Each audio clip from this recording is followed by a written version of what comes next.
Ancelotti two Brazil deal অবশেষে বাস্তবে পূর্ণতা পেল। কত কত জল্পনা কল্পনা শেষে আনচেলত্তির রিয়াল মাদ্রিদ চ্যাপ্টার শেষ করে ব্রাজিলের ডন। খুব সম্ভবত ডিলটা হবে 2030 সাল পর্যন্ত, তবে আপাতত সেটা 2027 সাল পর্যন্ত হতে পারে, এইরকম গুঞ্জনই শোনা যাচ্ছে। এতে করে ব্রাজিল সমর্থকদের স্বপ্ন পূরণ হলো একজন মাস্টার মাইন্ড কোচ পেয়ে। ব্রাজিল সর্বশেষ 2002 সালে বিশ্বকাপ জিতেছে। তারপরে আরও 5টি বিশ্বকাপ চলে গেছে। 2 দশকের অধিক সময়েও আসেনি ব্রাজিলের কাঙ্ক্ষিত হেক্সা জয়।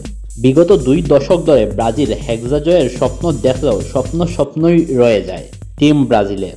এমনকি হাই প্রোফাইল কোচের অভাবে বারবার ডুবেছে টিম ব্রাজিল। 2002 সালের পরে তাদের সর্বোচ্চ সাফল্য 2014 সালে নিজেদের দেশে সেমিতে খেলা। আর এই 2014 সাল ছাড়া বাদবাকি সব বছরই দেখা গেছে তাদের প্রধান বাধা হয়ে দাঁড়িয়েছে কোয়ার্টার ফাইনাল।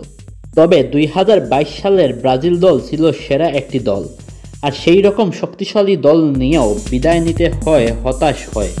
আর 2022 পরবর্তীতে ব্রাজিল হয়ে ওঠে সর্বকালের জঘন্য ব্রাজিল দল। যাই হোক, তারপর থেকে ব্রাজিল দল নামে ভালো কোচের সন্ধানে অবশেষে সেই স্বপ্ন ব্রাজিলের পূর্ণ হলো ডন কার্লো আনচেলত্তিকে পেয়ে। আর ডন ব্রাজিলে আসায় স্পেশালি ধন্যবাদ পাবে আর্জেন্টিনা, কারণ ব্রাজিল স্থায়ী কোচ হিসেবে ডরিবাল জুনিয়রকে নিয়োগ দিয়েছিল।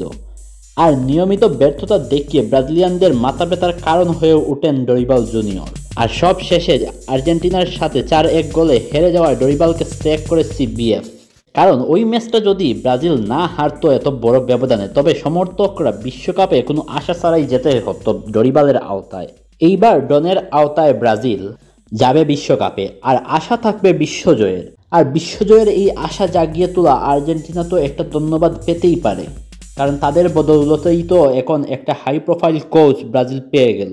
তো সব কথা শেষ কথা, ক্লাব ক্যারিয়ারের ইতিহাসে সর্বকালের সেরা কোচকে নিয়ে ব্রাজিল এইবার বিশ্বকাপের আশায় বুক বাঁধবে। আর এই আশার পূর্ণতা দেওয়ার কাণ্ডারি হবেন ডন কার্লো আনচেলত্তি।